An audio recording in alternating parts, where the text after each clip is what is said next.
Good morning or afternoon, depending on where you are, and welcome to the webinar. This informational webinar is for people interested in applying to the Department of Energy's Office of Indian Energy's Funding Opportunity Announcement, or FOA, entitled Energy Infrastructure Deployment on Tribal Lands 2019, which was issued March 11, 2019. I will be presenting today on behalf of Lizana Pierce, a senior engineer and the deployment supervisor for the Office of Indian Energy and the FOA manager for this FOA. My name is Tweety Doe, and I am a project officer for the Office of Indian Energy Policy and Programs, also known as Office of Indian Energy. I have been working in the energy field for about a dozen years, and with the Department of Energy for the past 9+ years. Under the Office of Indian Energy, I am tasked with overseeing financial assistance awards. The intent of this webinar is to cover the basic aspects of the Funding Opportunity Announcement, otherwise known as FOA, and highlight essential details about the application process, including the types of applications sought, who is eligible to apply, cost share and other requirements, what the application needs to contain, how to ask questions, and how applications will be reviewed and selected for funding. Before we begin, I'd like to draw your attention to the email address on the lower right-hand side of this slide. This is the official mailbox to direct all of your questions to during the entire FOA process. Please do not contact DOE or DOE laboratory staff or contractors directly with any questions, including me, as all questions must be in writing. The reason for only accepting questions in writing is to ensure you will receive a formal response and everyone has the benefit of that same response. Because if you have a question, other potential applicants likely have similar questions. As we will not have a question and answer session as part of this webinar, please capture your questions as they come up and send them via email to tribalgrants@hq.eoe.gov. In the subject line of your email, please include the FOA number DE-FOA-0002032. Unless a similar question has already been asked, responses to questions received at this mailbox will be posted to the Frequently Asked Questions, or FAQs, webpage for this FOA on the EERE Exchange website. Responses to your questions will typically be posted within 3 business days after receipt. After submitting a question, please check the FAQs webpage on the EERE Exchange website to see if a similar question has already been answered. In submitting a question, please be careful not to include any language that might be business sensitive, proprietary, or confidential. Your participation in this webinar is completely voluntary. There are no particular advantages or disadvantages to the application evaluation process with respect to your participation in the webinar today. These slides and an audio recording of this webinar will be posted in the next week or so. As a registrant of the webinar, you will be notified when this material is available on the Office of Indian Energy's website. You may want to download the FOA document now for reference, as I will be referencing specific pages during the webinar. So let's get started. Next slide, please, Chris. Before we discuss the funding opportunity announcement itself, I want to walk you through the EERE Exchange site and where you can find the FOA document itself, application forms, and frequently asked questions, FAQs. The EERE Exchange website is at eere-exchange.energy.gov. Once on that page, scroll down the list until you locate this FOA number DE-FOA-0002032. Clicking the FOA number in the FOA list will take you to the section of the web page specific to this FOA as shown on the slide. As you can see in this slide of the EERE Exchange website, the section specific to this FOA, DE-FOA-0002032, includes a brief summary and other key information. The direct link to this FOA summary is at the bottom of this slide. My apologies for the legibility of this slide. The screenshot will be expanded in the next few slides. Next slide, please. As you can see from this screenshot, the EERE Exchange summary for this FOA includes the FOA document itself, required application documents, contact information for submitting questions regarding this FOA and for EERE Exchange support, a link to the frequently asked questions, FAQs, webpage, and the submission deadline of May 1, 2019 at 5 p.m. Eastern Time. Remember, this is Eastern Time, so please plan accordingly and adjust for whichever time zone you are located. If the application documents are not shown, you'll need to click on the View Required Application Documents link under the Required Application Documents. Once the View Required Application Documents link is clicked, a list of required application documents will be revealed, which I'll show you in the next slide. Next slide, please. As you can see, once you click on the View Required Application Documents under Required Application Documents, you'll see the various forms that need to be included as part of your application. Note that these are not the entirety of forms and documents that compose a complete application. The forms on Exchange only comprise part of an application and in and of themselves do not make a complete application. Further into the presentation, we'll go through all the elements that comprise a complete application. The forms include 1, the application for federal assistance, SF 424, which is a fillable PDF form. Number 2, summary slide template, a PowerPoint slide intended to summarize your proposed project. 3, work plan, a Microsoft Word template and instructions to be used in preparing the work plan for your proposed project. Number 4, project metrics data file, which is an Excel file to capture key information on your project. Number 5, options analysis template. This is a Microsoft Word template and instructions to be used in preparing the requisite option analysis.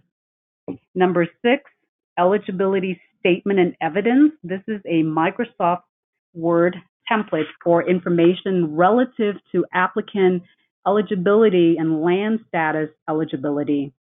The evidence required to support DOE's eligibility determination and certification of the information by an authorized representative of the applicant. Number 7, budget justification, also known as IE 335. This is a multi-tab Microsoft Excel workbook for capturing budget details for the applicant. And if applicable, subrecipients who meet the threshold requirements. We'll discuss the budget forms and the thresholds in more detail later in the presentation. Next, budget support. This is a Microsoft Word template that includes additional information and documentation to support your proposed budget.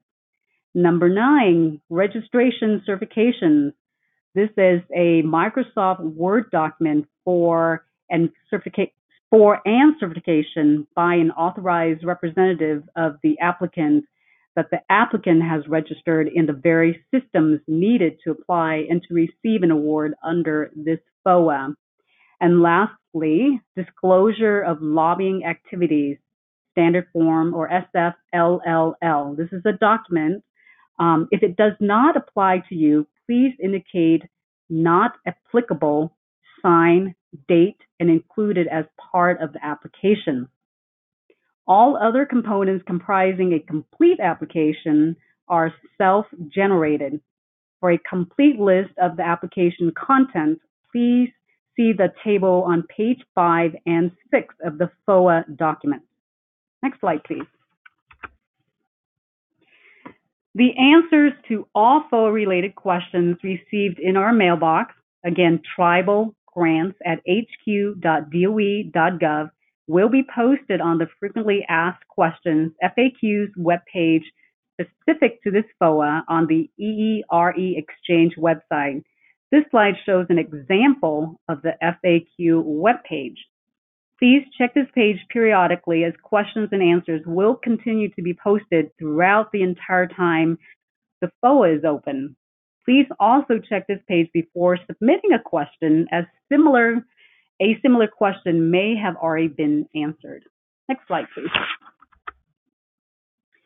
This slide shows the anticipated schedule for the FOA, which is also on the cover page of the FOA document.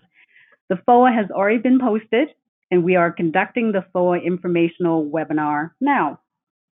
All applications are due on the EERE Exchange website no later than 5 p.m. Eastern Time on May 1, 2019.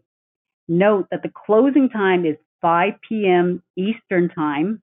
Remember, Eastern Time. So please plan accordingly and adjust for whichever time zone you are located. Please note that DOE will not extend the submission deadline for applicants that fail to submit required information due to server or connection congestion. Also, EERE Exchange is designed to enforce the deadlines specific to this FOA.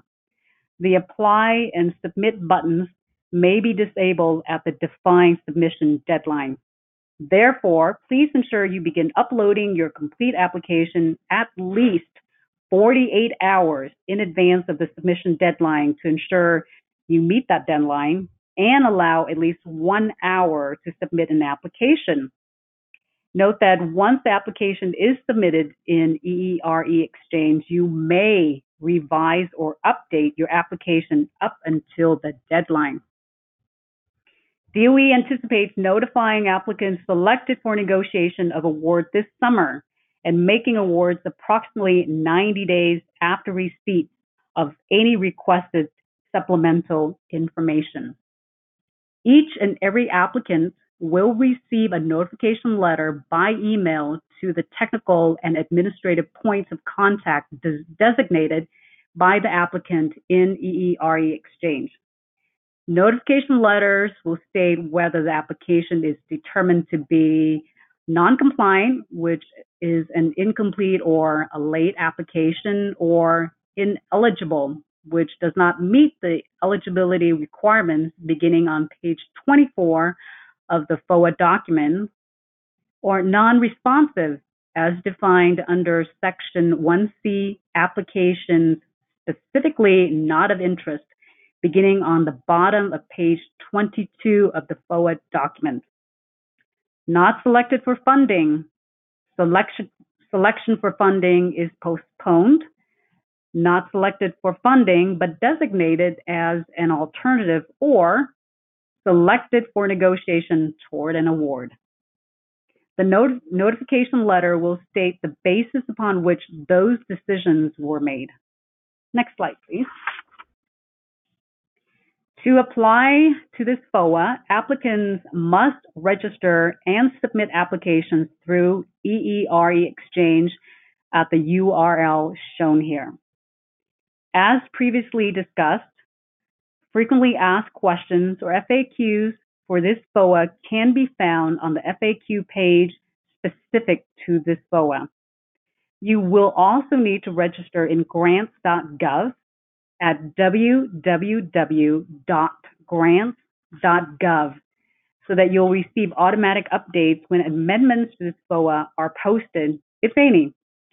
Note that applications will only be accepted through EERE Exchange, not through grants.gov. Next slide, please.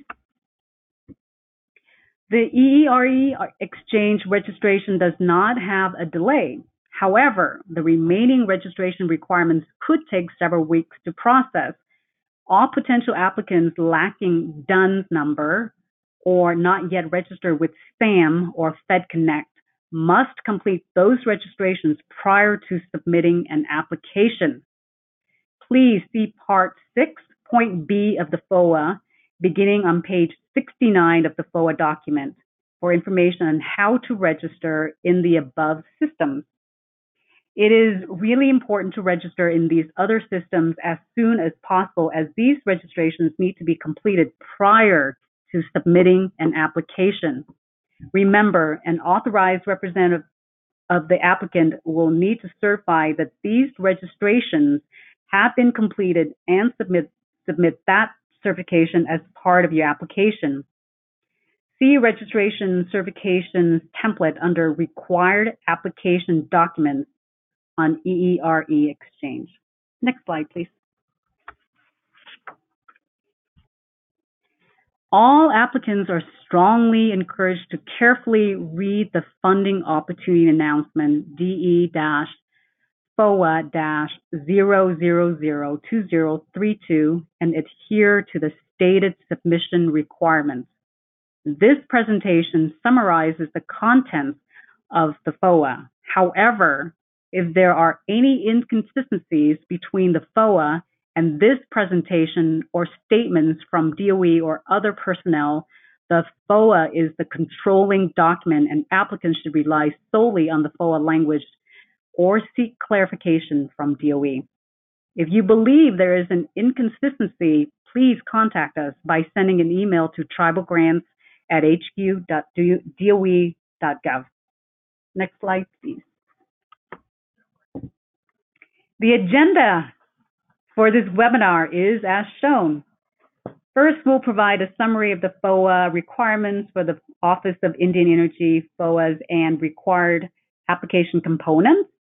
Discuss applications specifically not of interest. Discuss award information. Go over who is eligible to apply. Cost sharing requirements. Discuss the content and form of a complete application. Application eligibility requirements, the merit review and selection criteria and process, registration requirements, how to submit an application and your points of contact, how to submit questions and best practices, and closing. Next slide, please. The FOA executive summary beginning on page 1 of the FOA document includes key information on the FOA. This information is summarized on this and the next 2 slides. We'll go over this information as part of the presentation, but it is provided here as a summary. There are 3 topic areas under which you can submit an application as described in the top row of the table. We will discuss each topic area in more detail later in the presentation. Note that, like the FOA our office issued, this FOA is also fuel and technology neutral. We anticipate 6 to 20 awards, and each topic area, depending on whether the proposed projects are facility scale or community scale, have different minimum and maximum award thresholds. I'll give you just a moment to read through the slide.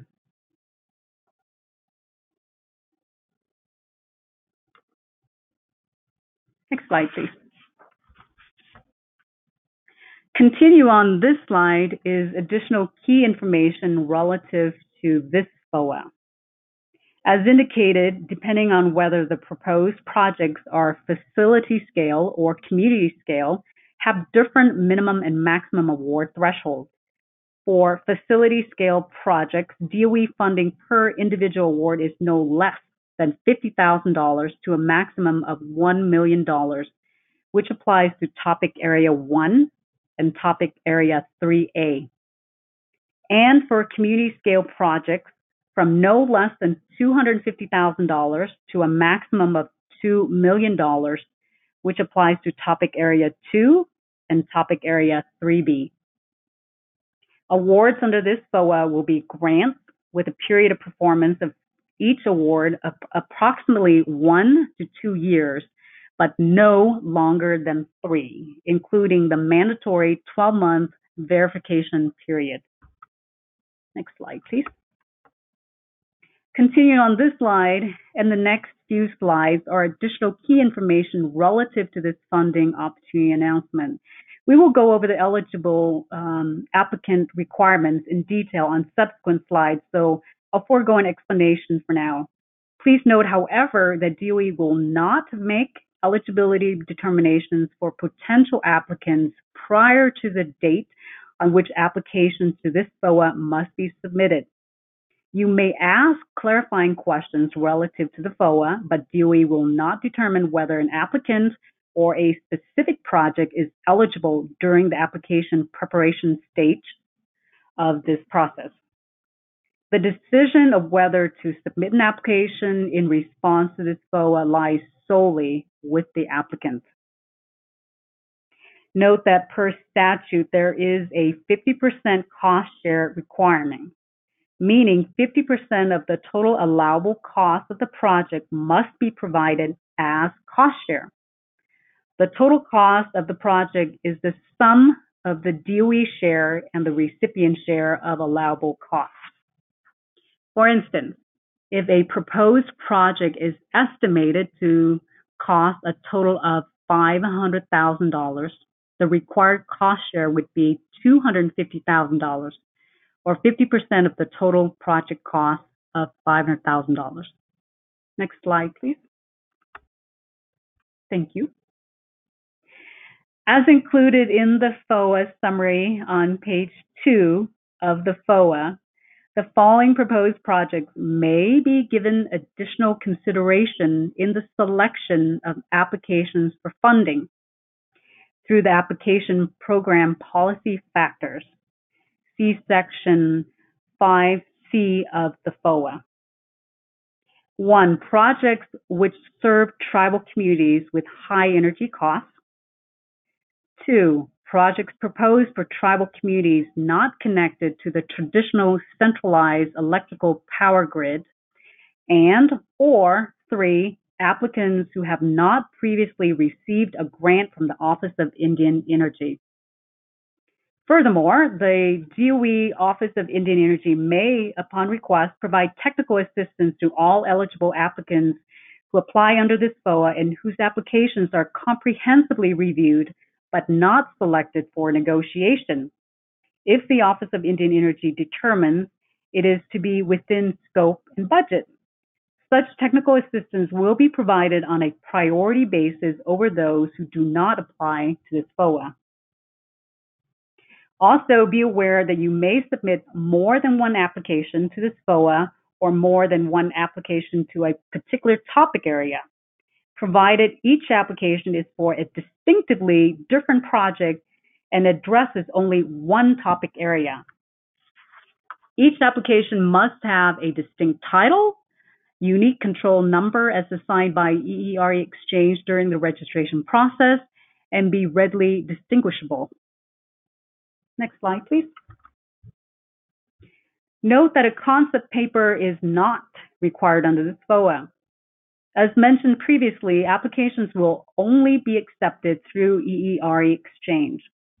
As was previously discussed, DOE will notify all applicants of its determination via a notification letter by email. A notification letter will inform applicants with eligible applications if its application was selected for award negotiations or not selected for award. Those applicants will also receive written feedback at the time of notification. Ineligible applications will not be reviewed or considered for award. If determined ineligible, the contracting officer will send a notification letter by email stating the basis upon which the application is ineligible and not considered for further review. Next slide. The requirements included on pages 3 and 4 of the FOA document and listed on this slide are not all-inclusive and cannot exclusively be relied upon, as they do not reflect all evaluation factors and requirements for this FOA.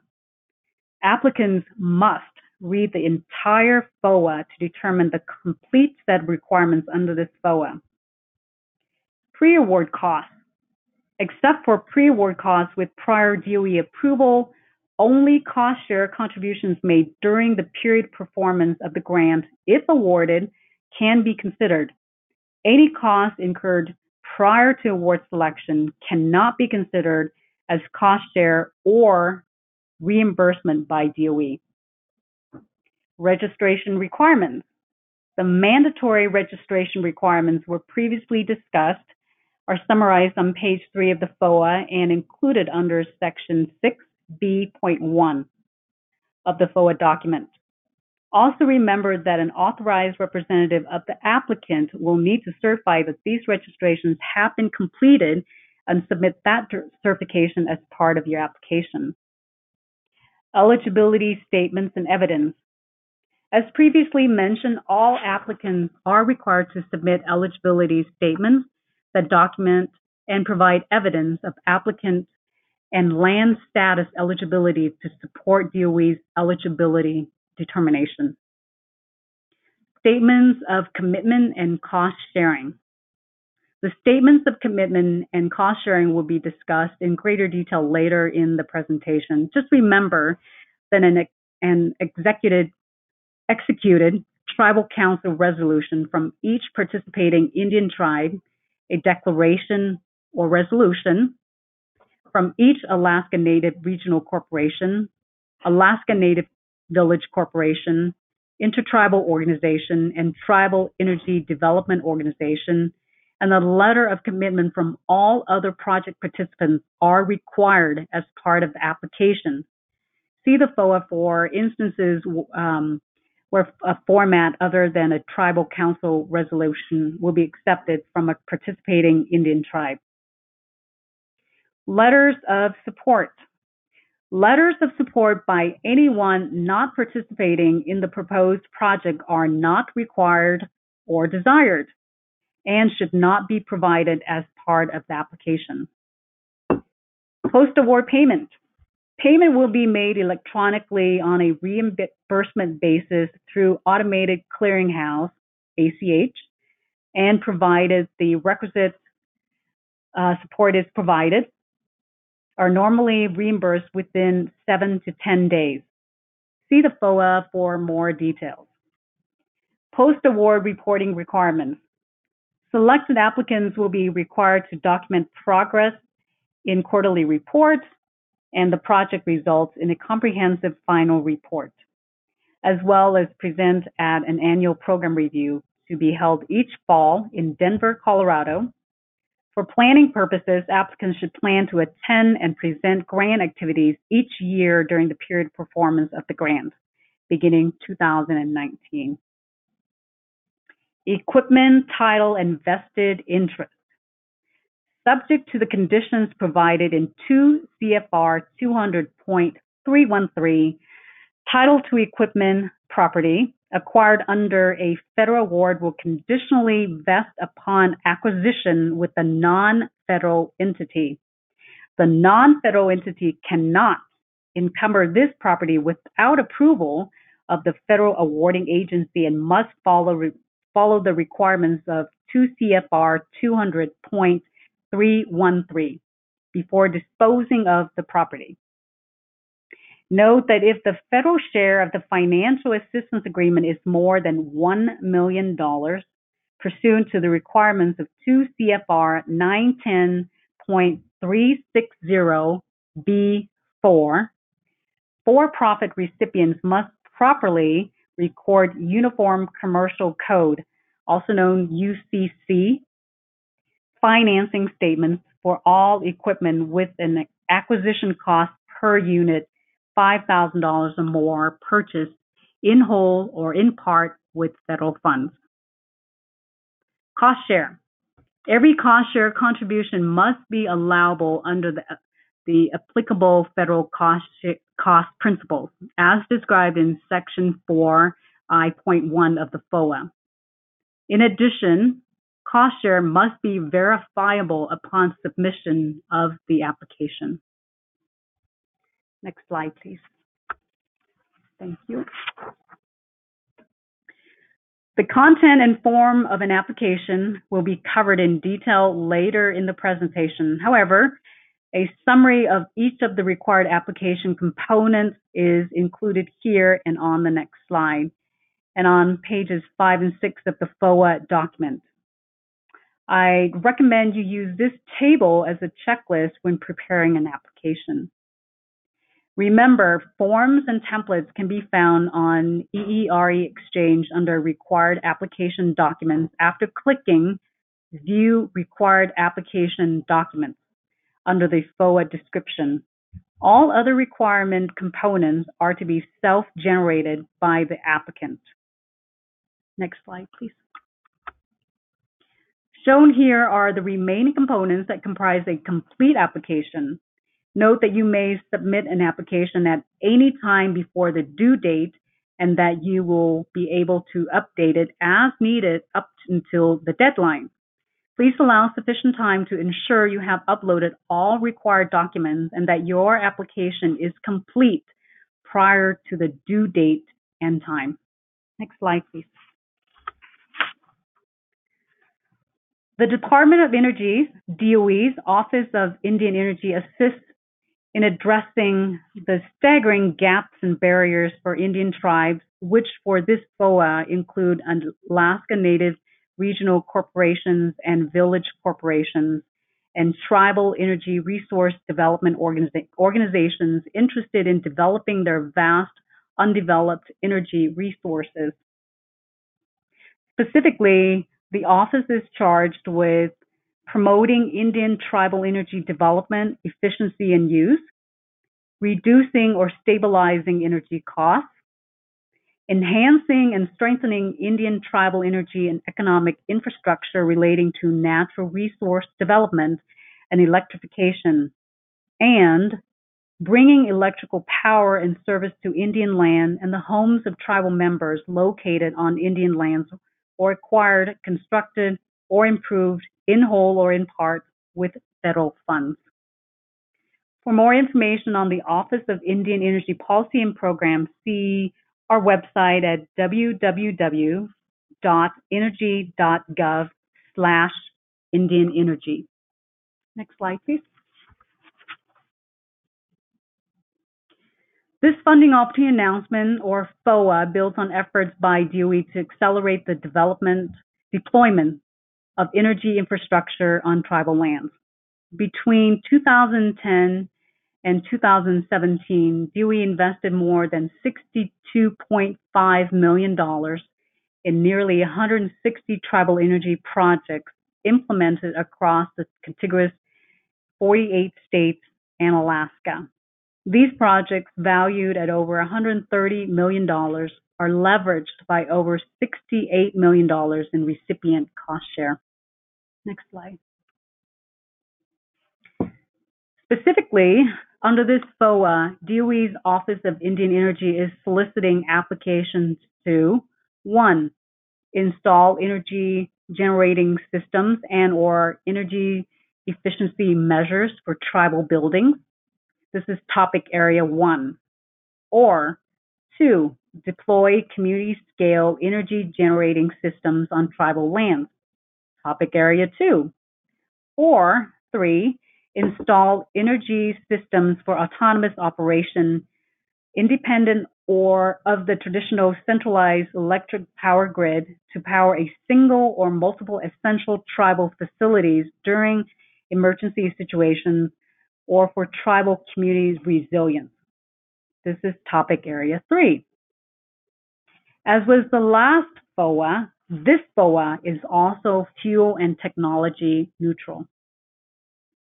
As such, in addition to building and industrial process efficiencies, DOE is seeking applications for energy generating systems, which under this FOA include combined heat and power systems, conventional distributed generation systems, and renewable energy systems.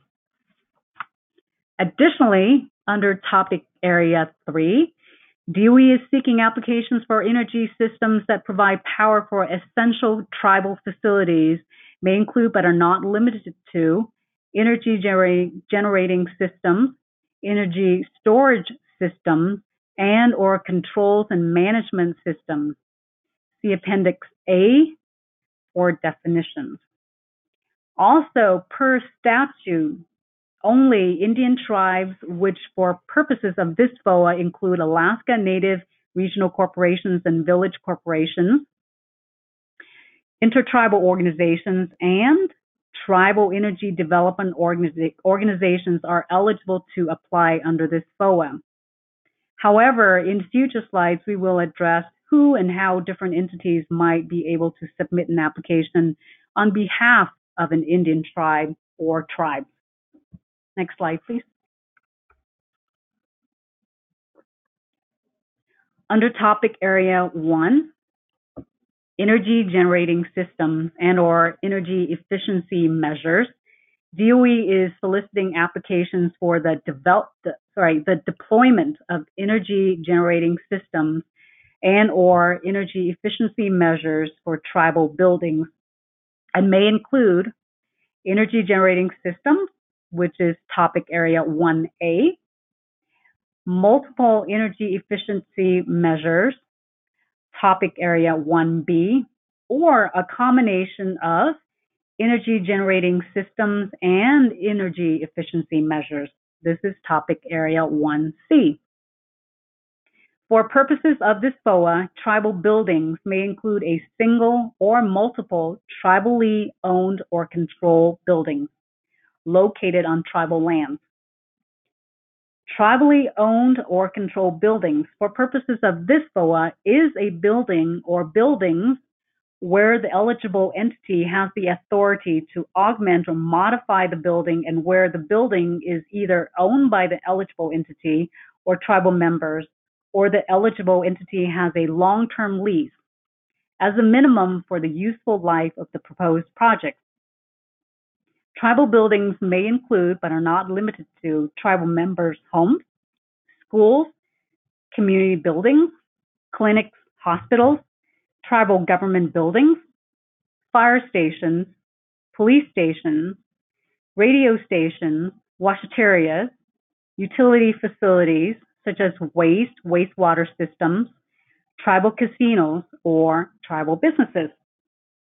All proposed installations must be for either 1, existing tribally owned or controlled buildings, or 2, tribally owned or controlled buildings that are currently being constructed or planned to be constructed during the proposed grant period.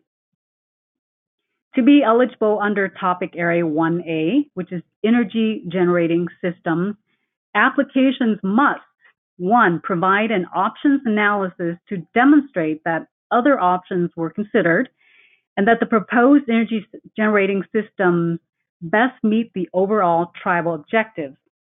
2, be based on a feasibility study that demonstrates the availability of the resource and the viability of the proposed energy generating systems, and the feasibility study must be provided as part of the application. 3, include an estimate of the energy displaced annually, amount, cost, and percentage through the proposed energy generating systems based on the actual energy used for existing buildings and projected savings for buildings currently being constructed or planned to be constructed during the proposed grant period. And 4, use commercially proven warranty technology. See the definition of commercially proven and warranted under Appendix A. Please note that energy displaced for purposes of this FOA means to take the place of or to supplant one type of energy source for another, such as when coal displaces wood as an energy source. Energy generating systems for purposes of this FOA include 1, combined heat and power systems, 2, conventional distributed generation systems, and 3, renewable energy systems. Please see definitions below or under Appendix A. For combined heat and power systems for purposes of this FOA include, but are not limited to, integrated systems that are simultaneously generate heat and power using energy efficient turbines, reciprocating engines, micro turbines, fuel cells, and waste heat recovery systems, capturing heat discarded by an existing process and using that heat directly or to generate power. Eligible combined heat and power systems may be fueled by any fuel source, natural gas, landfill or sewage gas, fuel and gas oils, coal, lignite, coke, biomass or biogas, solid waste, waste gases, or waste process heat. Conventional distributed generation systems for purposes of this FOA include, but are not limited to, combustion engines or combustion or steam turbines. Renewable energy systems for purposes of this FOA include systems for electric power generation and or heating or cooling systems. For renewable energy systems for electric power generation include, but are not limited to, photovoltaic or solar electric, biomass, including waste to energy, wind power, hydropower, including diversion, run-of-river, small impoundment, and incremental, or other renewable energy hybrid systems for electricity power generation. Note that for purposes of this FOA, ground or air source heat pumps are considered an energy efficiency measure. Heating or cooling systems include but not limited to the use of biomass for high efficiency combustion systems, for example, stoves and boilers, active solar thermal systems for space or water heating, wind energy for heating, direct use hydrothermal or geothermal, resources for water and space heating, or other renewable energy hybrid systems for heating and or cooling. To be eligible under Area 1B, multiple energy efficiency measures, applications must, 1, provide an options analysis to demonstrate that other options were considered and that the proposed energy efficiency measures best meet the overall tribal objectives. Be based on energy audits or industrial energy assessments for the proposed energy efficiency measures, and those energy audits or industrial energy assessments must be provided as part of the application. 3, must include an estimate of the energy saved annually, the amount, cost, and percentage through the proposed energy efficiency measures based on the actual energy used for existing buildings and projected savings for buildings currently being constructed or planned to be constructed during the proposed grant period. And 4, it must use commercially proven warranty technology. Again, see the definition of commercially proven and warranty under Appendix A. Please note that energy saved for purposes of this FOA means the amount of energy used is reduced by using energy efficiency measures to provide products and services.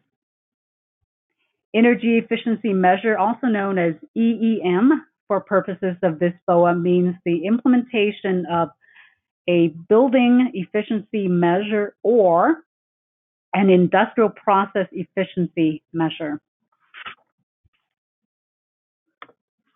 Building efficiency measures may include, but are not limited to, building envelope improvements, improvements to walls, roofs, foundation, slab, ceiling, windows, doors, insulation.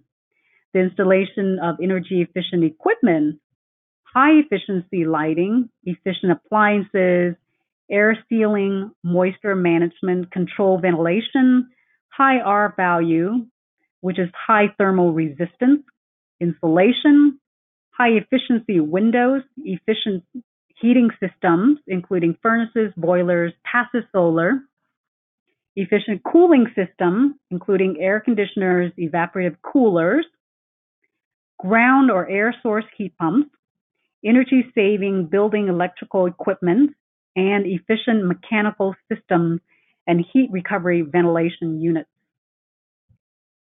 Industrial process efficiency measures may include, but are not limited to, insulating piping, tank walls and roofs, the installation of higher efficiency equipment, for example, heat exchangers, compressors, blowers, pumps, and fans, minimizing air leaks, optimizing air systems through the use of variable speed drives, and adding or optimizing controls. For purposes of this particular FOA only, energy efficiency is not the same as energy conservation, which is not eligible under this FOA.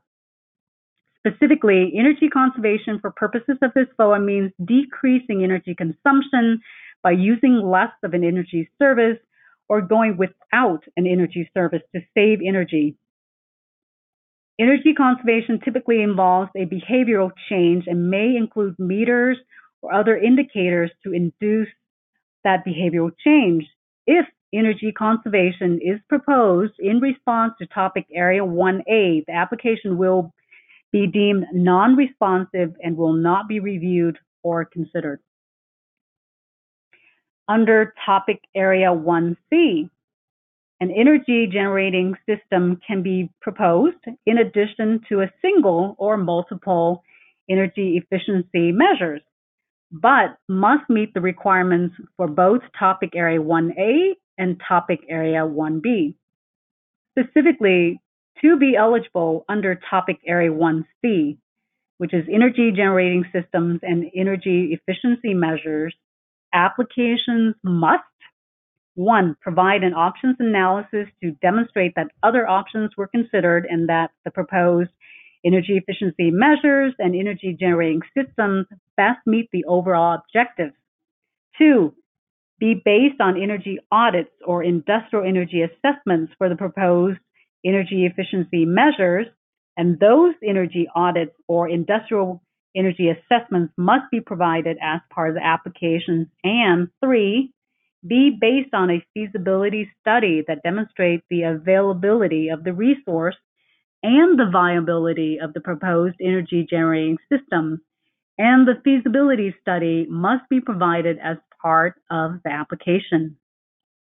4, include an estimate of the energy saved and displaced annually, amount, cost, and percentage through the proposed energy efficiency measures and energy generating systems based on the actual energy used for existing buildings and projected savings for buildings currently being constructed or planned to be constructed during the proposed grant period. And 5, use commercially proven warranty technology. The definitions of commercially proven and warranty are under Appendix A. Next slide, please.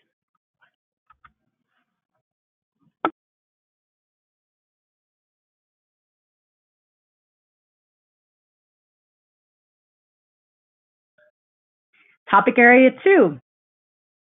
Under Topic Area 2, Community Scale Energy Generating Systems Deployment, DOE is seeking applications for the deployment of community scale energy generating systems on tribal lands to provide electricity and or heating or cooling to a substantial number of buildings or to an entire tribal community.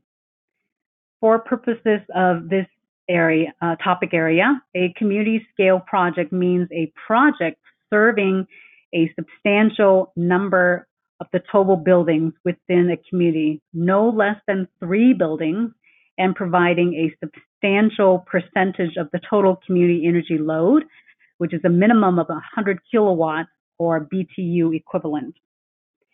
For purposes of this FOA, substantial means of ample or considerable amount. See Appendix A for definition of community. Note that as part of the technical volume, an explanation and rationale as to how the proposed project meets the community scale requirement, specifically addressing the substantial element, is required. Please see section 4C4. To be eligible under Topic Area 2, Again, community scale energy generating systems deployment. Applications must, 1, provide an options analysis to demonstrate that other options were considered and that the proposed energy generating systems best meet the overall tribal objectives. 2, be based on a feasibility study that demonstrates the availability of the resource and the viability of the proposed energy generating systems and the feasibility study must be provided as part of the application. 3, include an estimate of the energy generated annually. This is in the amount, cost, and percentage. 4, be a minimum of 100 kilowatt rated capacity or for heating or cooling the BTU equivalent.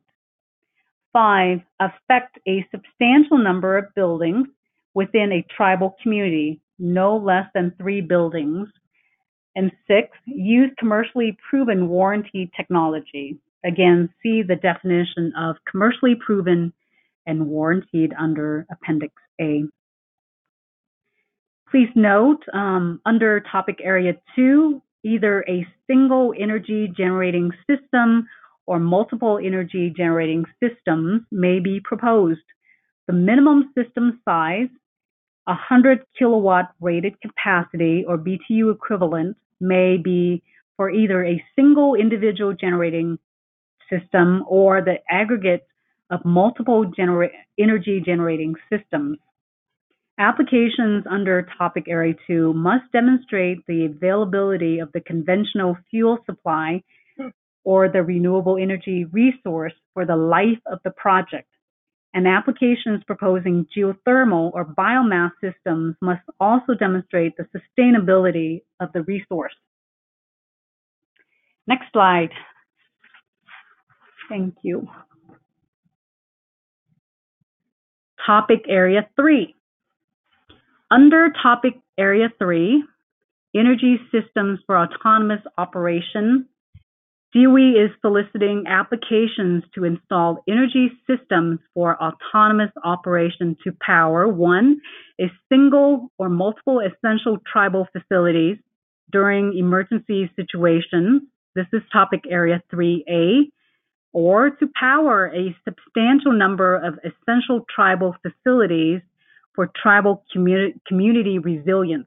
This is topic area 3B. Projects proposed under topic area 3 are intended to be for either energy systems that are normally grid connected but can disconnect and function autonomously, or 2, energy systems that normally operate autonomously. Eligible energy systems under topic area 3 must, as a minimum, provide power for essential tribal loads and may include, but are not limited to, energy generating systems, energy storage system, or controls and management systems. Whereas energy generating systems for purposes of this FOA include combined heat and power, 2, conventional distributed generating systems, and 3, renewable energy systems. Energy storage systems for purposes of this FOA include, but are not limited to, batteries, pumped hydropower, flywheels, compressed air energy storage, or thermal energy storage systems.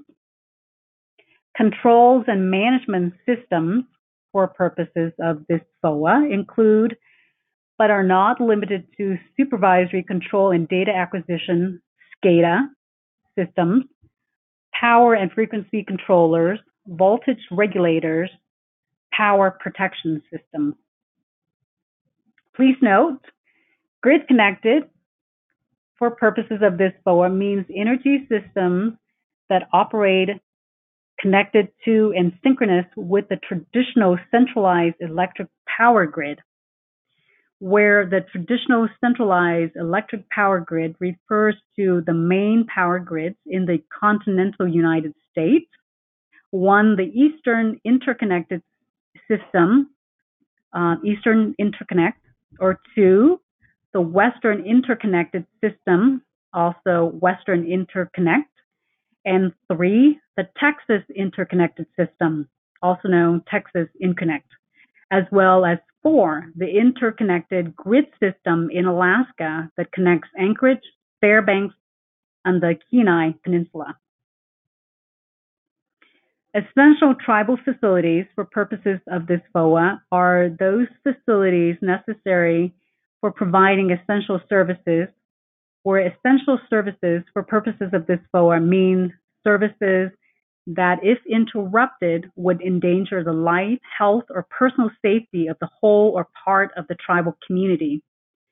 Such essential services include, but are not limited to, emergency facilities or shelters, hospitals or medical services, fire services, police services, water, wastewater, sewage, communications, electricity, natural gas, telecommunications, including telephone, radio, or television broadcasting, internet connectivity and broadband speeds, and transportation. Under Topic Area 3A, Energy Systems for Autonomous Operation, DOE is soliciting applications to install energy systems for autonomous operation independent of the traditional centralized electric power grid to power a single or multiple essential tribal facilities during emergency situations. This is Topic Area 3A. For purposes of this FOA, emergency means a situation that poses an immediate risk to health, life, property, or environment and requires urgent intervention to prevent a worsening of the situation.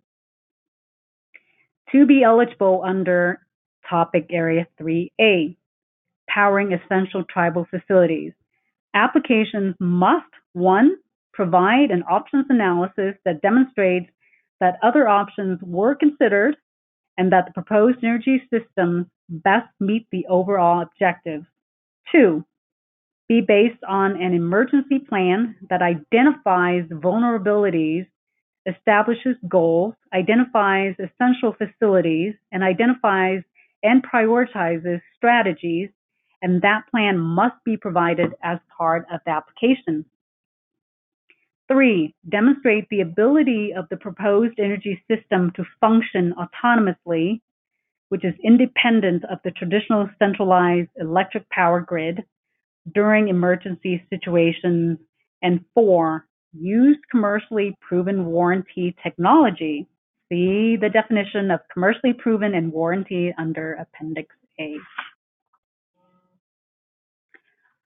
Under Topic Area 3B, this is Tribal Community Resilience. DOE is soliciting applications to install energy systems for autonomous operation independent of the traditional centralized electric power grid to power a substantial number of essential tribal facilities, no less than 3 facilities or tribal community resilience. Resilience, for purposes of this FOA, means the ability to anticipate, prepare for, and adapt to changing conditions and withstand, respond to, and recover rapidly from energy disruptions through adaptable and holistic planning and technical solutions. Additionally, the proposed energy system should increase the reliability of the existing system and make that system more robust. For purposes of this topic area, a community scale project means a project serving a substantial number of the essential tribal facilities, no less than 3 facilities within a tribal community or the entire tribal community. See Appendix A for definitions. Note that as part of the technical volume, an explanation and rationale as to how the proposed project meets the community scale requirement, specifically addressing the substantial element, will be required. See Section 4C.4. Next slide, please, Chris.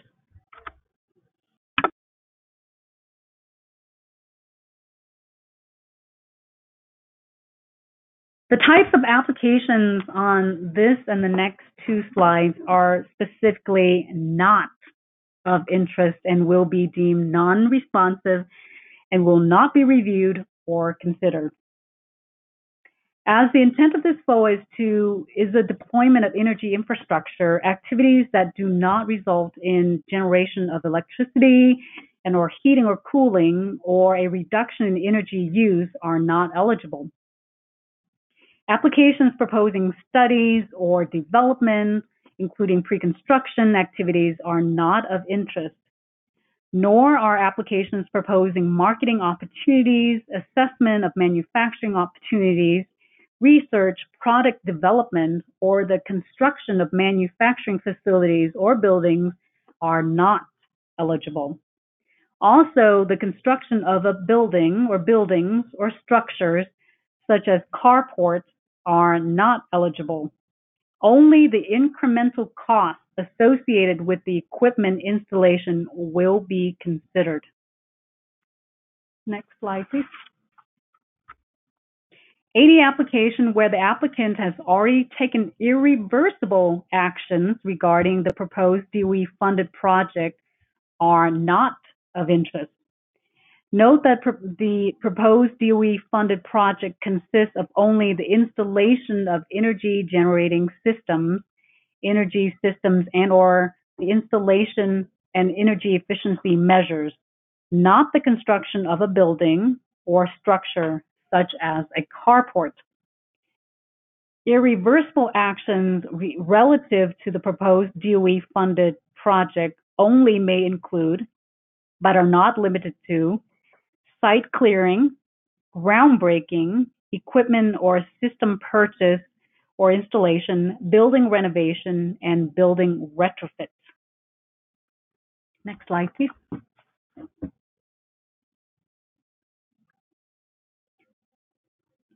Applications proposing energy conservation are specifically not of interest. Neither are applications for commercial or utility scale projects intended solely for profit through the export of electricity off tribal lands for commercial sale, or applications proposing the use of materials, supplies, or equipment which are not commercially proven and warranted. See definition of commercially proven in Appendix A or more details on technology readiness level. Next slide, please. The award information included on this slide is also included as part of the executive summary slides on pages 1 and 2 of the FOA document. DOE expects to make approximately $7.5 to $17 million in federal funds available. The actual level funding will depend on congressional appropriations. DOE anticipates making approximately 6 to 20 awards under this FOA. DOE may issue awards in one, multiple, or none of the topic areas. Please note that there are different restrictions on the minimum and maximum amount of DOE funding to be requested under each topic area. Under topic area 1, energy generating systems and/or energy efficiency measures for tribal buildings, DOE anticipates making 2 to 6 awards, with DOE funding per individual award varying from no less than $50,000 to a maximum of $1 million. Under topic area 2, this is the community scale energy generating systems deployment. DOE anticipates making 2 to 7 awards, with DOE funding per individual award varying from no less than $250,000 to a maximum of $2 million. Under topic area 3, energy systems for autonomous operation, DOE anticipates making 2 to 7 awards, with DOE funding per individual award under topic area 3A, powering essential tribal facilities varying from no less than $50,000 to a maximum of $1 million, and DOE funding per individual award under topic area 3B, tribal community resilience, varying from no less than $250,000 to a maximum of $2 million. Next slide, please. Thank you. Now we'll go over eligibility information. Eligibility for award under this funding opportunity announcement is restricted to an Indian tribe, in an intertribal organization, or tribal energy development organization, and on whose tribal lands the projects will be located. Other entities to be discussed on an upcoming slide may be able to submit an application on behalf of an Indian tribe or tribes, provided evidence of that authority is included as part of the application. Next slide, please. The definition of Indian tribe is as shown on the slide.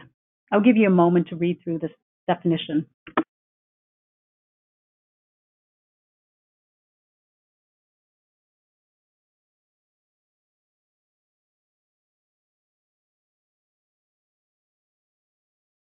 Note that an Indian tribe, which for the purposes of this FOA include Alaska Native regional corporations and village corporations as defined here.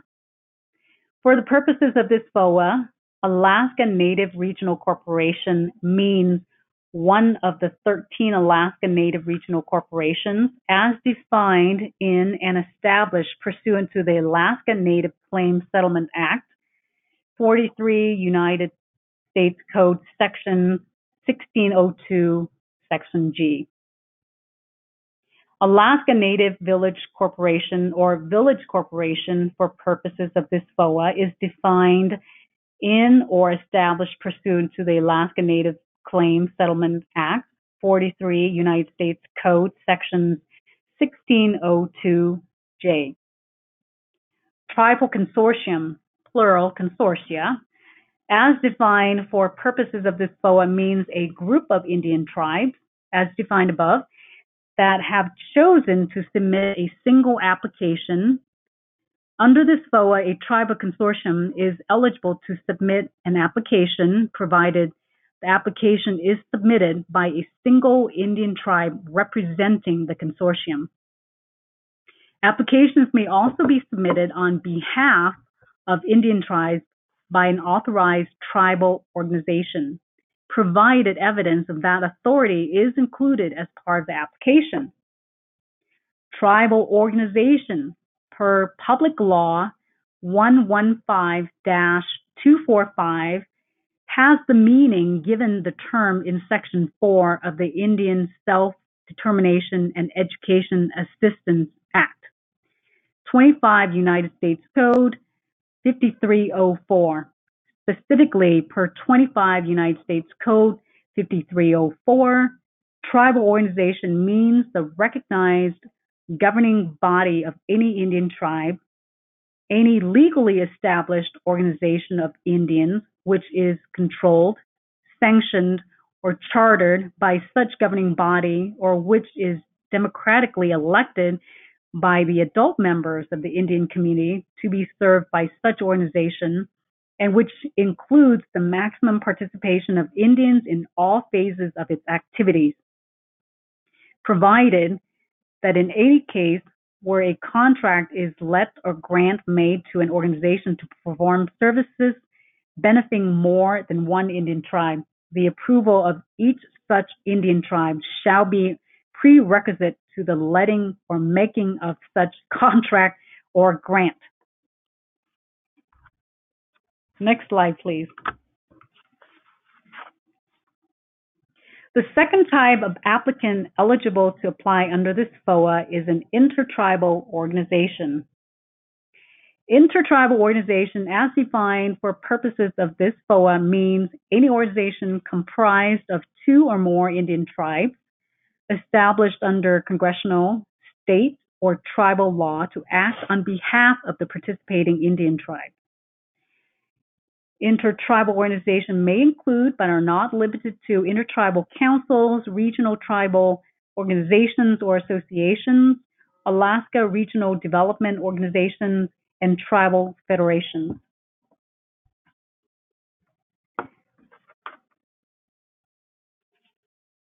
Next slide, please.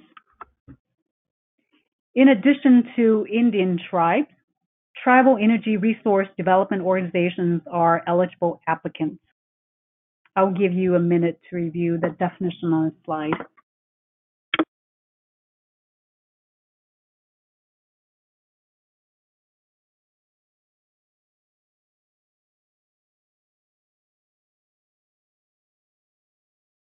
Projects must also be on Indian lands to be eligible.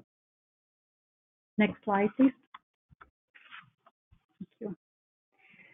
To be eligible, proposed projects must also be on tribal lands as defined here. Specifically, tribal lands for purposes of FOA include Indian land. We'll go over that in more detail on the next slide. Lands held in fee simple, purchased or owned by an Indian tribe, tribal energy resource development organization, or other eligible applicant. Lands held under a long-term land lease as a minimum for the useful life of the proposed project by an Indian tribe, tribal energy resource development organization, or other eligible applicants. Note that this varies from previous FOAs in that land held under any long-term lease is eligible, whereas under previous FOAs, only land held under a federal land lease was eligible.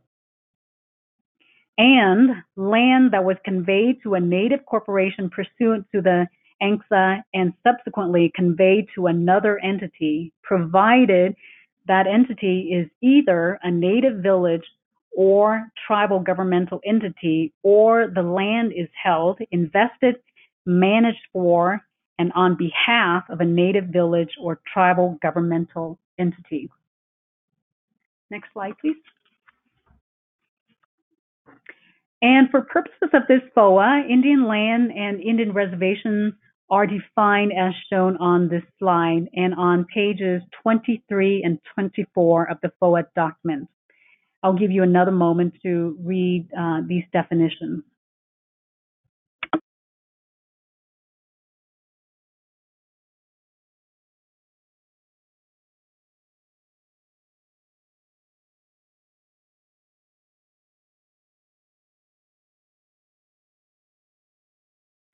Next slide, please, Chris.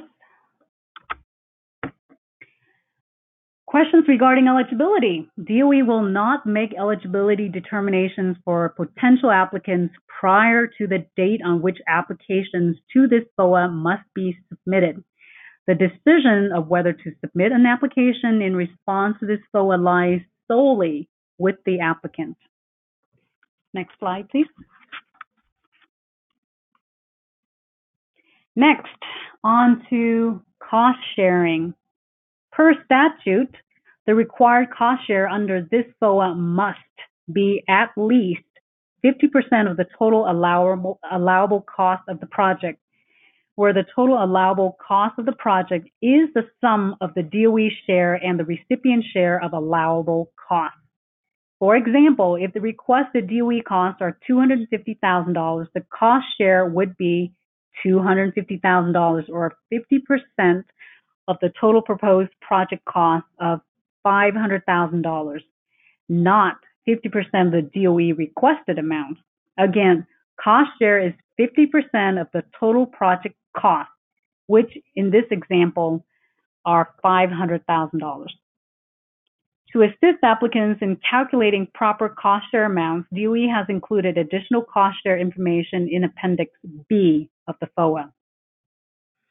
Note that except under limited situations and only with prior DOE approval, all cost share must be made during the period of performance of the grant. Section 3B of the FOA provides additional information on cost share type, allowability, verification, and payment. Next slide, please. First, my apologies for the readability of this slide.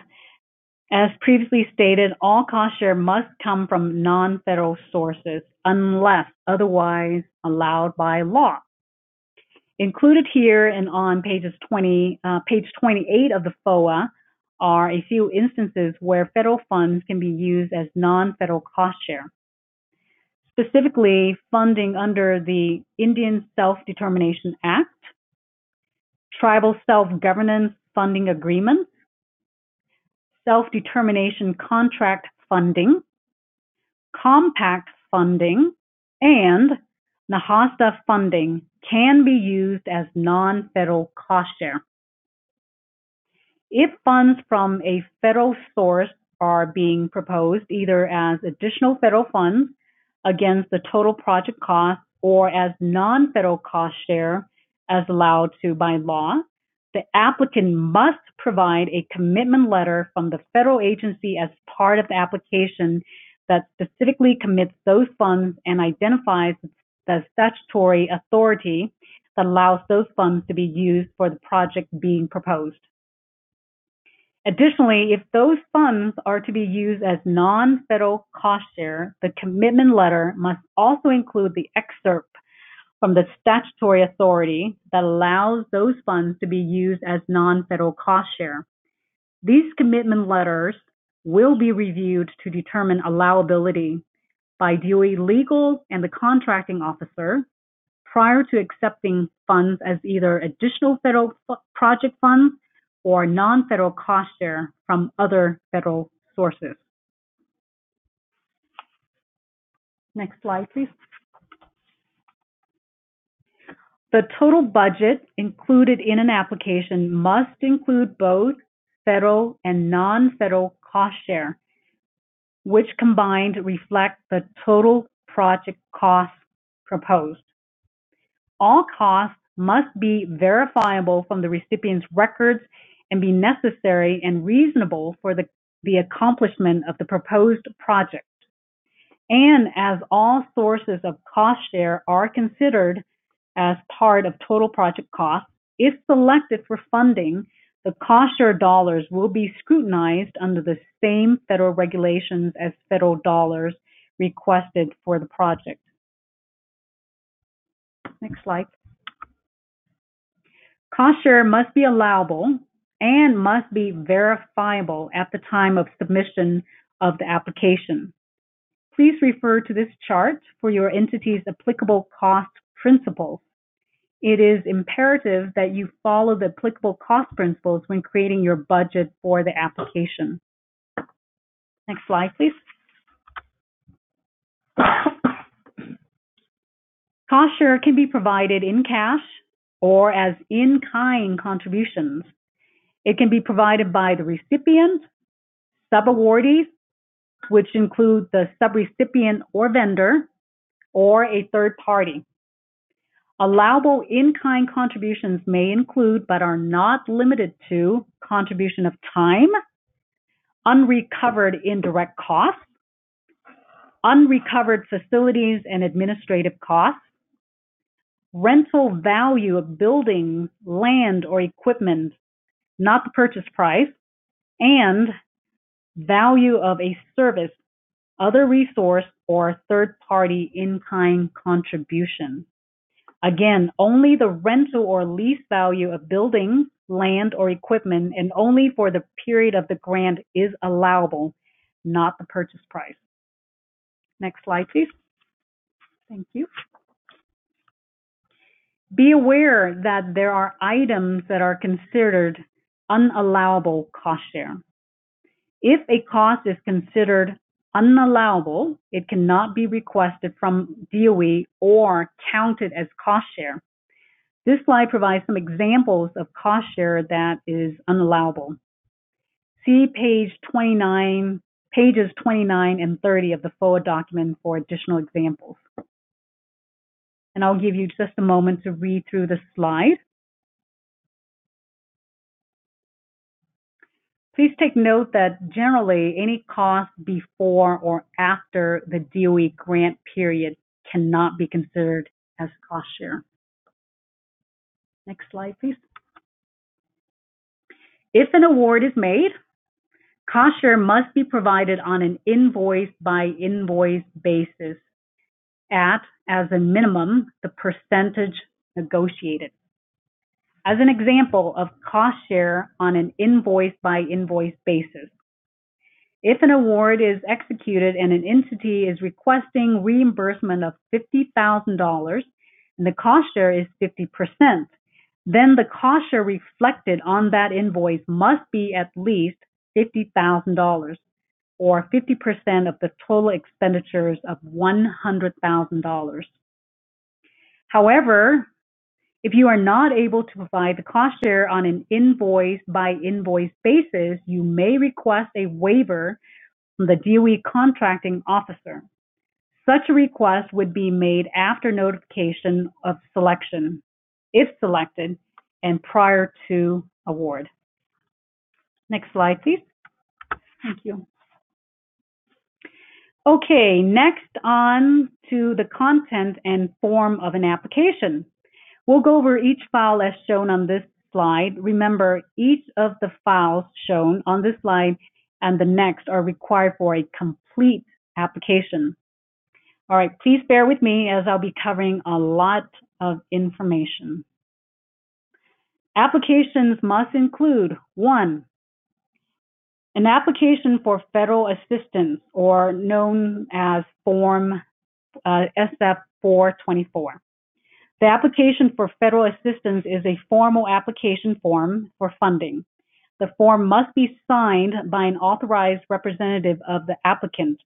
By signing, the authorized representative is making certain certifications and assurances, and therefore the form must be printed, signed, and scanned before being uploaded as part of your application. Note that all forms can be obtained from the EERE Exchange webpage under the Required Application Documents. By clicking Required Application Documents, hyperlinks to the FOA forms are revealed and can then be downloaded, completed, and then uploaded as part of your application. 2, a summary abstract for public release. Applicants are required to submit a one-page summary of the proposed project for public release. There is not a specific format. However, page 36 of the FOA document provides a list of information that should be included.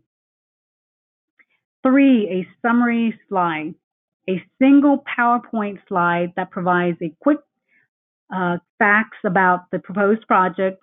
Slide content requirements are provided in the FOA and a template provided as part of the required application documents on EERE Exchange. Number 4, the technical volume is the key submission describing the proposed project and addressing the merit review criteria. The technical volume must not exceed 15 pages, excluding the cover page and the table of contents, as DOE will only review the first 15 pages. See the table beginning on pages 38 through 47 of the FOA document for specific content and format of the technical volume. Briefly, the technical volume should include 1, a cover page. See instructions on page 38. The cover page is not counted against the 15-page limit. 2, table of contents. Again, this is not counted against the page limit. 3, an executive summary. 4, project description and outcomes. And 5, roles, responsibilities, capabilities, and commitment. All right, 5, we're on to the work plan. The work plan is not a part of the technical volume, but to be included as a separate file. The work plan should describe the work to be accomplished and how the applicant will achieve project milestones. The work plan must not exceed 5 pages, excluding the milestone table. Please look at pages 48, 49 and of the FOA for specific content. Also, be aware that the work plan template, which includes instructions and examples, has been provided on EERE Exchange webpage under the required application documents. Appendix C of the FOA also provides detailed instructions.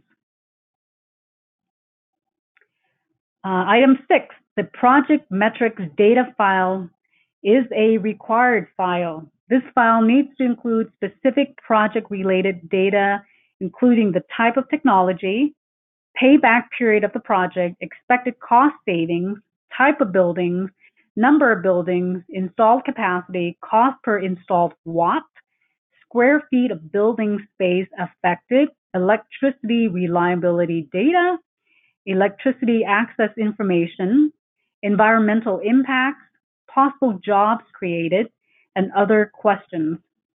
A Microsoft Excel template has been provided in EERE Exchange. 7. Options analysis. All applicants are required to submit an options analysis to demonstrate that other options were considered and that the proposed energy generating systems best meets the overall tribal objectives.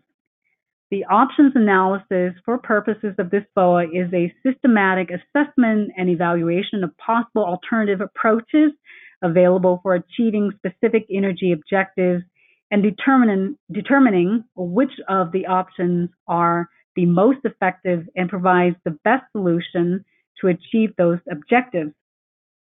Such an analysis is intended to explore all feasible technology alternatives, for example, conventional technologies, renewable technologies, energy efficiency measures, and provide evidence that the proposed project choice can actually be implemented and is the best option available among all feasible alternatives. See Appendix E of the FOA for a sample options analysis format. A Microsoft Word template has been provided.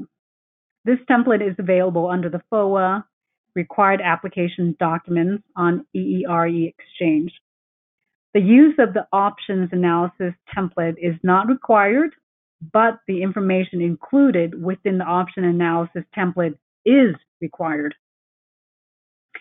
Number 8, the studies and plans files should include those studies and plans as required for each topic area.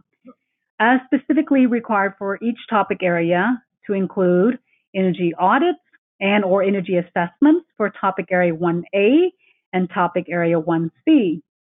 Feasibility studies for topic area 1B, topic area 1C, and topic area 2. An emergency plan for topic area 3A, and an energy resiliency plan for topic area 3B. Any other relevant background or supplemental data may be included under the site and resource map and graphics file. 9, eligibility statements and evidence file. All applicants are required to submit eligibility statements that document and provide evidence of applicant and land status eligibility to support DOE's eligibility determination. A Microsoft Word template has been provided. This template is available under the FOA required application documents on EERE Exchange. The use of eligibility statements and evidence template is not required, but the information included within the eligibility statements and evidence template is required. 10, all applicants are required to submit a statement of commitment and cost sharing file. A statement of commitment by the applicant and all other project participants, excluding vendors, is required as part of the application. All Tribal Council resolutions, declarations, resolutions, and letters of commitment must be specific to this FOA and include a statement of the level and type of cost share being committed. For Indian tribes, that statement of commitment must be in the form of an executed Tribal Council resolution. Unless an Indian tribe provides a commitment in a format other than a Tribal Council resolution and evidence of the statutory or other legal authority authorizing that form of commitment in lieu of a Tribal Council resolution accompanies that commitment. Such evidence must establish the commitment submitted carries the same level of tribal leadership commitment as Tribal Council resolution. For Alaska Native Regional Corporations or village corporations, intertribal organizations, and tribal energy development organizations, the statement of commitments may be in the form of a declaration or resolution signed by an authorized representative able to commit the entity. For all other participants, a letter of commitment must be provided as part of the application. Statements of commitment by applicants must: 1, authorize the submittal of the application; 2, commit to the proposed project; 3, identify the amount and source of cost share; and 4, include a statement of commitment for the requisite cost share. See Section 4.C.10 for specific requirements of the statements of cost share commitment. Letters of support by anyone not participating in the proposed project are not required or desired and should not be provided as part of the application. Failure to submit the appropriate tribal council resolutions, declarations, resolutions, and letters of commitment with your application may result in your application not being reviewed or considered. For more on statement of commitment and cost sharing, see pages 51 and 52 of the FOA document. 11, under the resumes file, a resume is required for each key person proposed, including the applicant's technical contact, business contact, tribal staff, subrecipients, vendors, or other key people. A key person is any individual who contributes in a substantive, measurable way to the execution of the project. Each resume must not exceed 2 pages. Save all resumes into a single file for uploading with your application. The table of required application components beginning on page 34 of the FOA can be used as a checklist of the components to be included as part of the application. Next slide, please, Chris. The table beginning on page 34 of the FOA document provides a summary of the components of an application. I'd recommend you use that table as a checklist when preparing an application. We'll briefly go through each of the remaining components of an application. Again, there's a lot of information to cover. In addition to the components covered on the preceding slide, an application must also include the following files.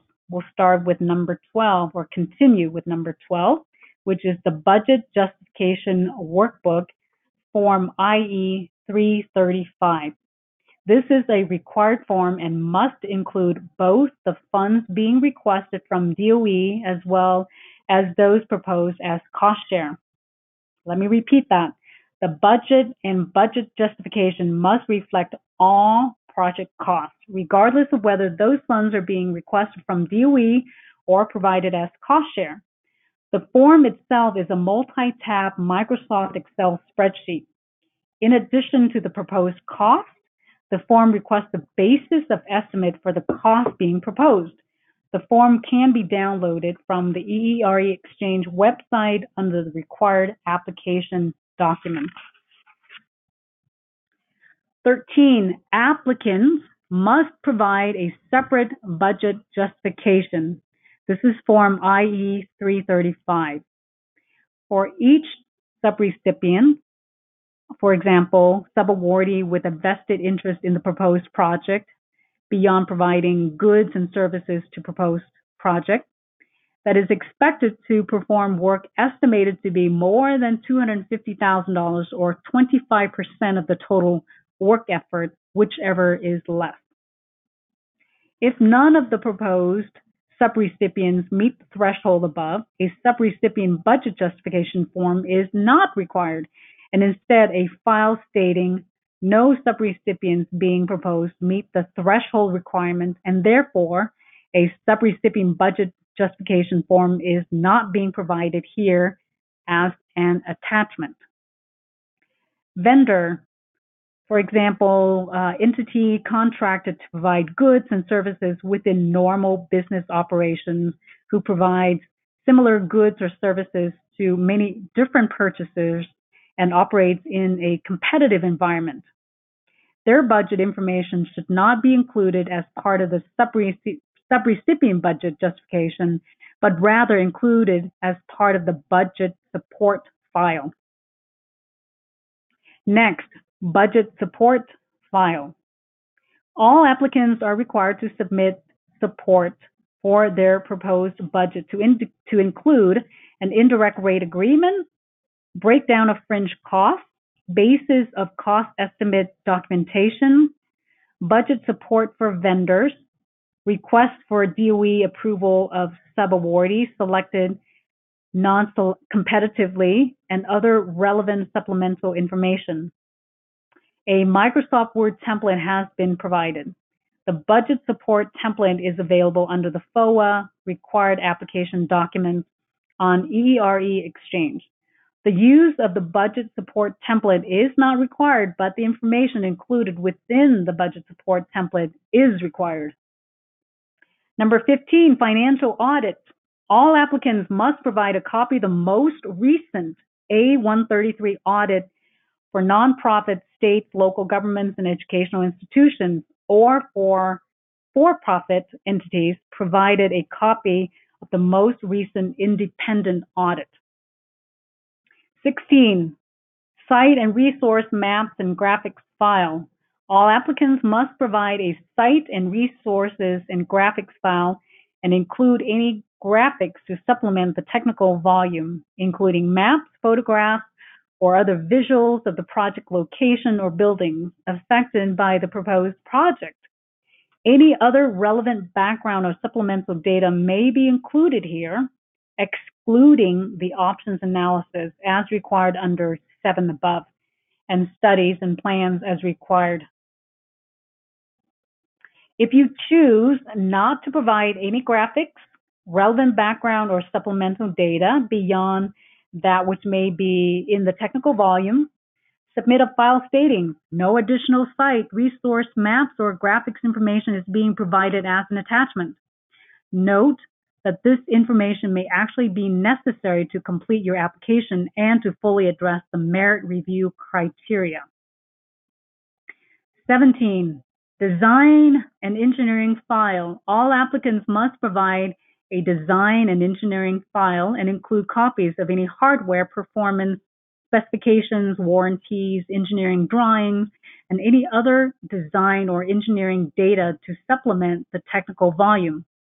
The requisite material and or equipment list for any proposed energy efficiency measures should be included here. If you choose not to provide any design and engineering information beyond that which may be in the technical volume, submit a file stating no additional design and engineering information is being provided as an attachment. Note that this information may actually be necessary to complete your application and to fully address the merit review criteria. 18, economics file. Provide supplemental data to support the economic analysis, including, as a minimum, a cash flow analysis, unless included as part of the technical volume. If you choose not to provide any economic information beyond that which may be in the technical volume, submit a file stating no additional economic information is being provided as an attachment. Note that this information may actually be necessary to complete your application and to fully address the merit review criteria. 19, subcontract plan. A subcontract plan is required if subawardees, for example, subrecipients or vendors, have not been selected. The subcontract plan should include a description of the selection process to be employed, statement of work, and criteria to be used for selection. The subcontract plan may be supplemented by excerpts of the applicant's procurement policy and procedures documents. Any project participants not competitively selected must be approved by DOE. See the budget support file for instructions on the content of the request to DOE for approval of any non-competitive selections. If you have selected your subrecipients or vendors, submit a file stating a subcontract plan is not applicable as subawardees proposed under this application have been selected non-competitively, and as such, a request for DOE approval is being submitted as part of the budget support file. 20. Registration certifications.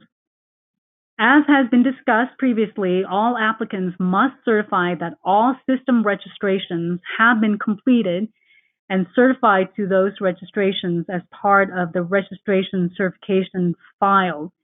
A Microsoft Word template has been provided. The registration certification template is available under the FOA required application documents on EERE.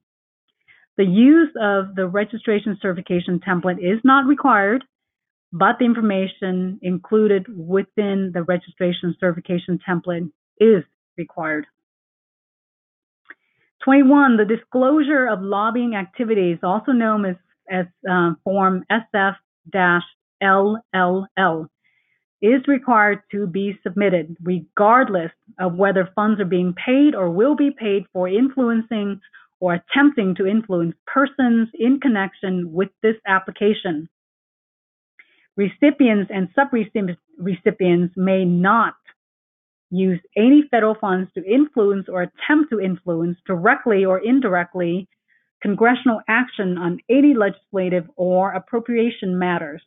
All applicants are required to complete and submit the SFLLL, also known as Disclosure of Lobbying Activities, and disclose if any non-federal funds have been paid or will be paid to any person for influencing or attempting to influence any of the following in connection with your application. 1, an officer or employee of any federal agency, a member of Congress, an officer or employee of Congress, or an employee of a member of Congress.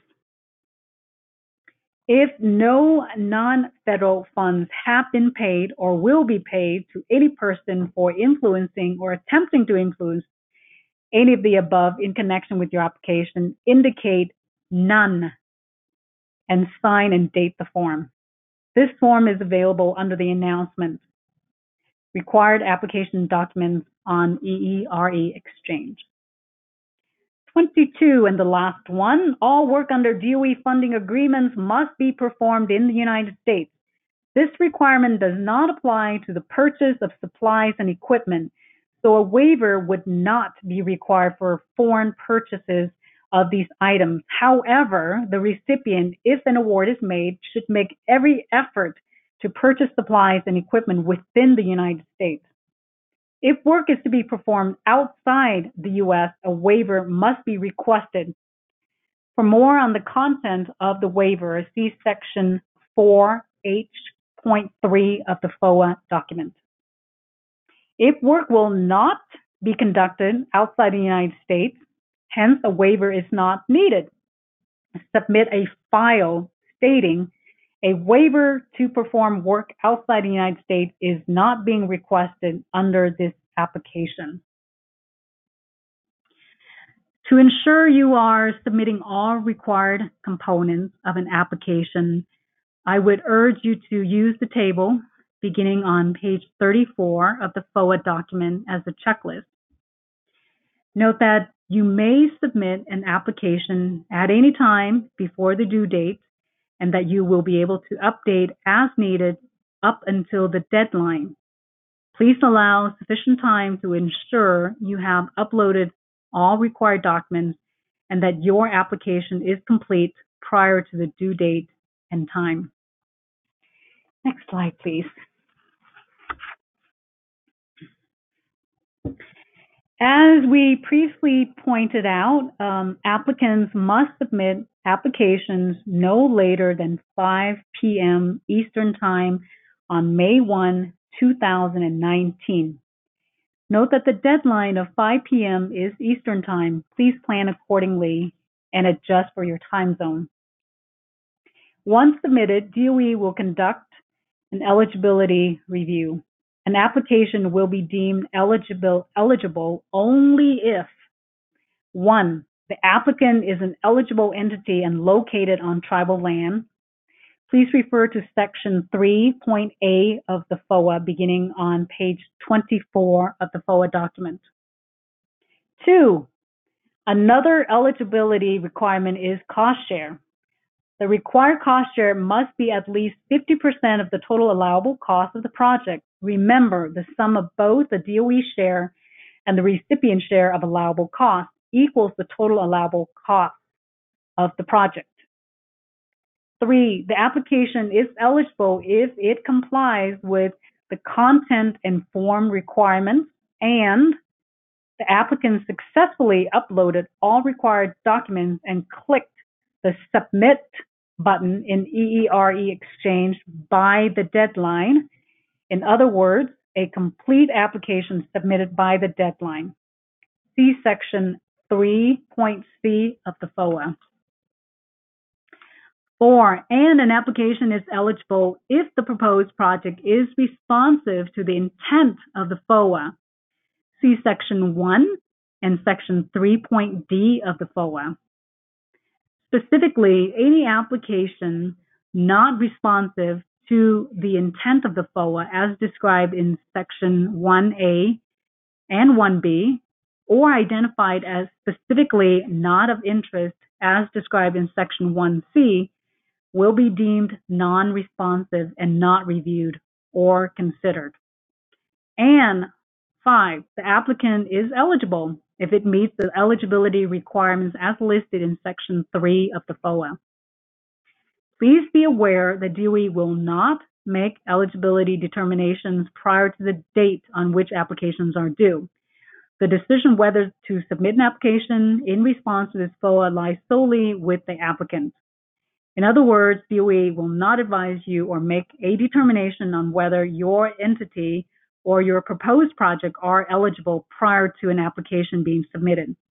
So please do not seek advice from any DOE employee, DOE contractor, or laboratory staff. Next slide, please.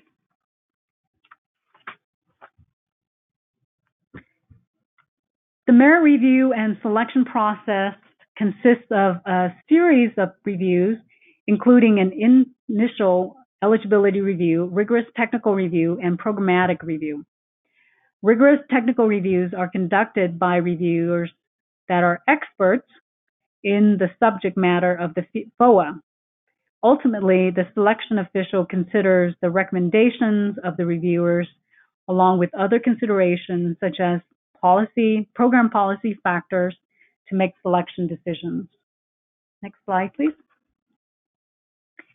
This slide reflects the multi-tiered review process, which begins with an eligibility review. And if an application and applicant is determined eligible, the application undergoes a comprehensive technical review consisting of independent reviews by subject matter experts who provide ratings and document strengths and weaknesses of each application relative to the merit review criteria published in the FOA. After the independent reviewer meeting concludes, the Federal Consensus Board begins its review. The Federal Consensus Board primary responsibility is to determine the technical merit of each application, which is an inherently federal duty, and makes selection recommendations based on technical merit. In other words, determines the selection range. Following the Federal Consensus Board, a merit review advisory report is produced, which describes how merit review was conducted and sets forth the Federal Consensus Board technical rankings, addresses the FOA-specific program policy factors and any other selection factors set forth in the FOA. Finally, the selection official reviews the merit review advisory report, considers the recommendations of the Federal Consensus Board, applies the program policy factors, if applicable, and makes the selection decisions for negotiation and award. Next slide, please. Next, we'll go over the merit review criteria, or what your application will be reviewed against. The 5 criterion are goals and objectives. This is weighted at 10%. The second one is options analysis, weighted at 10%. The third criteria, project description and outcomes, weighted at 45%. 4, roles, responsibilities, capabilities, and commitment. This is weighted at 25%. And the 5th one, work plan, which is weighted at 10%. Please see pages 63 through 65 of the FOA document for the technical review, merit review criteria, if you are following along in the FOA document. Also note that the content of the technical volume is described in the table on pages 38 through 47 of the FOA document, and the content of the work plan described in the table beginning on page 48. These tables follow the same order and describe the required content on which this criteria will be applied. I'll give you a minute to read through the slide now.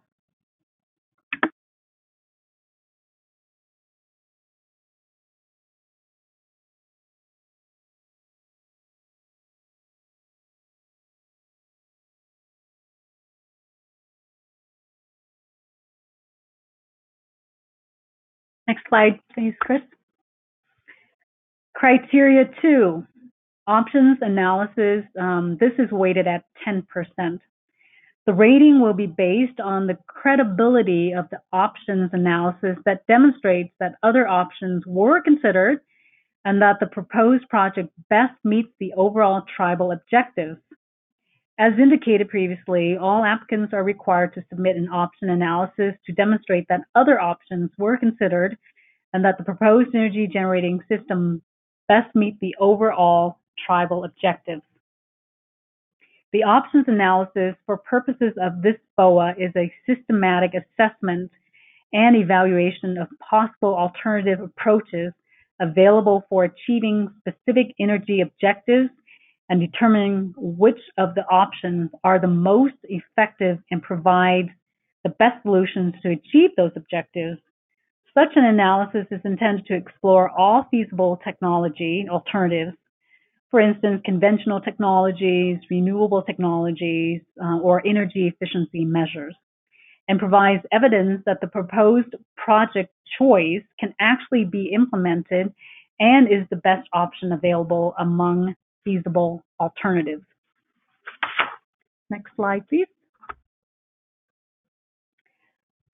The third criterion, this is the project description and outcomes, and this is weighted at 45% and includes 4 sub-criteria. 1, clarity and completeness of the detailed project description, and 2, technical viability of the proposed project, 3, economic viability of the proposed project, and outcomes. Note that the last 3 sub-criteria include multiple elements that criterion will be reviewed against. And I'll give you a moment to read through the sub-criteria on this slide and the next.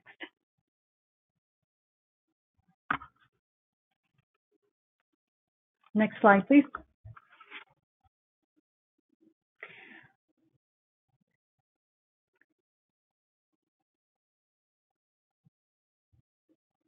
And here are the last 2 sub-criteria that comprise criterion 3. I'll give you a moment to read through these sub-criteria.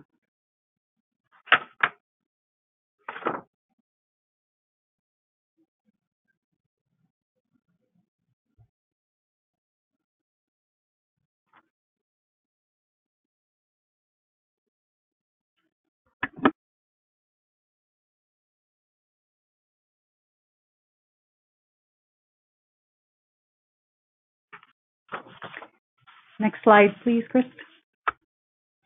The fourth criterion, roles, responsibilities, capabilities, and commitment, is weighted at 25% and includes 1, soundness of the project management approach, and 2, demonstrated level of commitment of the applicant and each participating organization as evidenced by past energy-related efforts and commitments to the proposed project as evidenced by letters of commitment.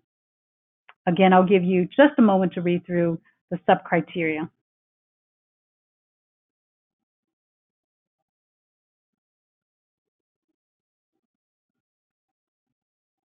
Next slide, please, Chris. The fifth and final criterion is the work plan, and this is weighted at 10%. Work plans will be reviewed based on the clarity and completeness of the narrative description of each activity necessary to complete the project and the likelihood of achieving project objectives through logical task structure. Next slide. Next, on to the selection factors. The selection official may consider the merit review recommendations, program policy factors, and the amount of funds available in arriving at selection decisions under this FOA. Next slide, please. After the technical merit review, the selection official may consider the program policy factors shown here to come to a final selection decision. The program policy factors are included here and on page 65 of the FOA document. And I'll give you a moment to read through the program policy factors.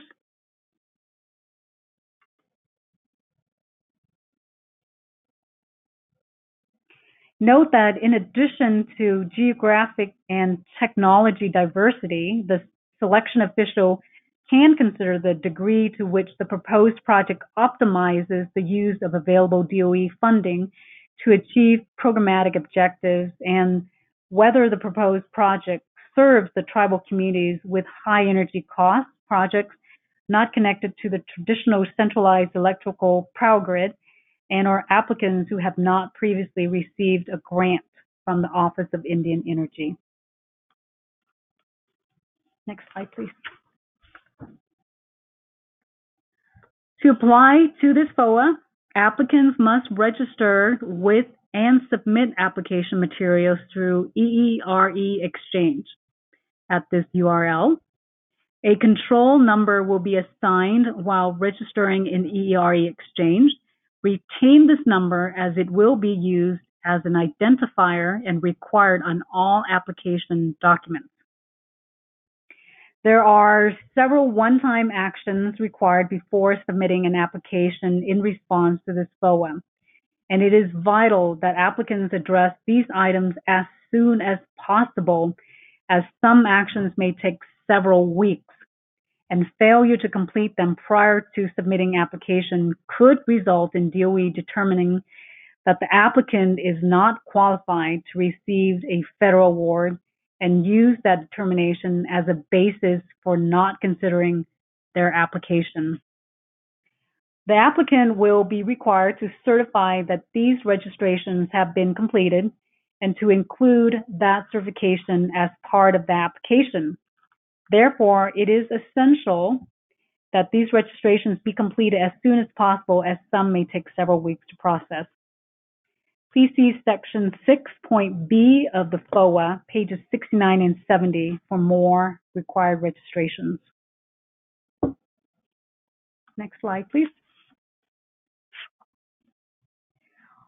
All required submissions must come through EERE Exchange system. DOE will not review or consider applications submitted through any other means. Please see the user's guide for applying to the Department of Energy funding opportunity announcements found on EERE Exchange under Manuals. It is a step-by-step guide including screenshots on how to register and how to submit an application into EERE Exchange. Please note that for this FOA, there are no pre-application documents. such as concept papers or letters of intent, nor will you be able to reply to reviewer comments, as reviewer comments will not be provided to applicants until after selections have been made. So please disregard those sections of the EERE Exchange User's Guide. Next slide, please. Next, on to key information regarding submission of an application. Check entries in EERE Exchange. Submissions could be deemed ineligible due to an incorrect entry. DOE strongly encourages applicants to submit applications 1 to 2 days prior to the deadline to allow for full upload of application documents and to avoid any potential technical glitches with EERE Exchange. Make sure to push the submit button. Any changes made after you push the submit button will unsubmit your application, and you will need to push the submit button again. For your records, print out the EERE Exchange confirmation page at each step, which contains the application's control number. Applicants that experience issues with submission prior to the FOA deadline should contact the Exchange Help Desk for assistance. This is at EERE-exchange support@hq.doe.gov. The Exchange Help Desk and/or the EERE Exchange System administrators can assist applicants in resolving issues. The Office of Indian Energy is not able to assist with technical issues associated with EERE Exchange System or the submittal of an application. Applicants that experience issues with submissions that result in late submissions should also contact the Exchange Help Desk for assistance. The Exchange Help Desk and/or the EERE Exchange System administrators may be able to assist. I would also strongly encourage you to keep records and/or documentation, including screenshots of any issues you experience in submitting your application and any efforts made to resolve those issues. Next slide, please, Chris. In addition, per page 78 of the FOA, please keep in mind the following in regard to protected personally identifiable information when submitting your application. Protected personally identifiable information is all information provided by the applicant. They must be of greatest extent possible exclude personally identifiable information, also known as PII. The term personally identifiable information refers to information which can be used to distinguish or trace an individual's identity, such as their name, social security number, biometric records, etc., alone or when combined with other personal or identifying information which is linked or linkable to a specific individual, such as date and place of birth, mother's maiden name, etc. Please see OMB Memorandum M-07-16 dated May 22nd, 2007, found at this link. By way of example, applicants must screen resumes to ensure they do not contain PII, such as personal addresses, phone, cell numbers, personal emails, and/or social security numbers. In short, if the PII is not essential to the application, it should not be on the application. Next slide, please. Applicants must designate primary and backup points of contact in EERE Exchange with whom DOE will communicate during the process. Remember, these are the contacts that will be used to notify applicants of whether their applications was deemed non-responsive, non-compliant, unsuccessful, or selected for negotiation of an award. It is imperative that the applicant selectee be responsive during the award negotiations and meet negotiation deadlines.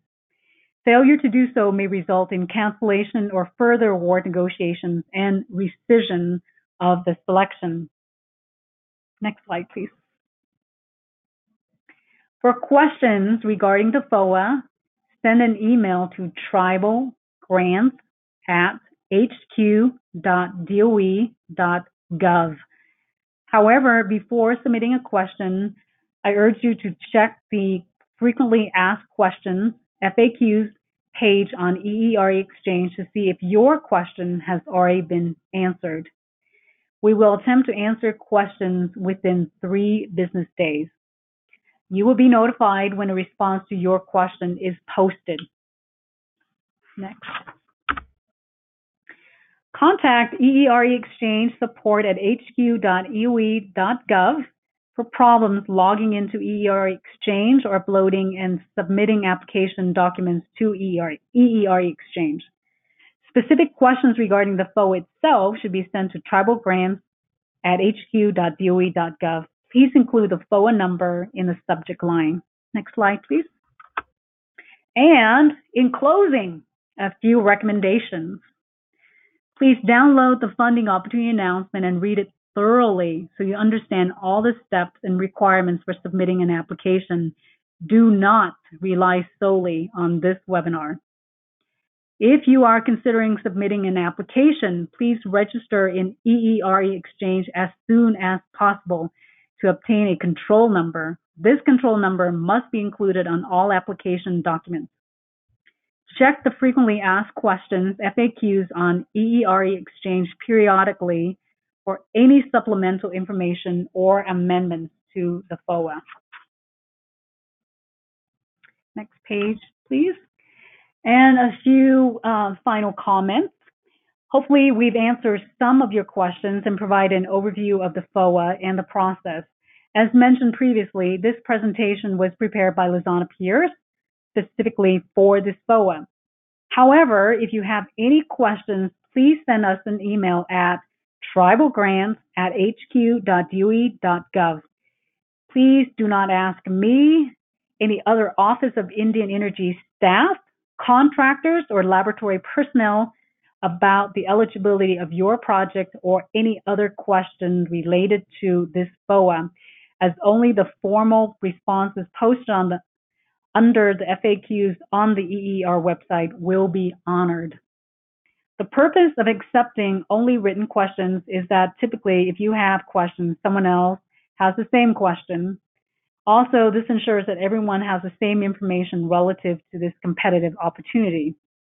Remember, registering in grants.gov means you receive email notices of any amendments to the FOA, but applications will not be accepted through grants.gov. Consider submitting your application early. If you can always revise or update the files up until the application deadline. I'd also like to invite you to join the Office of Indian Energy's email list. To join, see the main page of our website at www.energy.gov/Indian Energy. By subscribing, you'll receive any information on this funding opportunities through other agencies, training opportunities, webinars, and other upcoming events. For information on previously funded tribal energy projects, see projects on the website. For a list of other open funding opportunities, see funding. The Office of Indian Energy also offers free technical assistance. If interested, please check out the technical assistance section of the website and submit a request. These slides and an audio recording of this webinar will be posted in the next week or so. As a registrant of the webinar, you'll receive an email when this material is available. Note that if there are any inconsistencies between the funding opportunity announcement, this presentation, or statement from DOE or other personnel, the FOA document is the controlling document, and applicants should rely solely on the FOA language or seek clarification by sending your questions to tribalgrants@hq.doe.gov. Thank you for your attention and have a wonderful afternoon. This concludes today's webinar. Goodbye.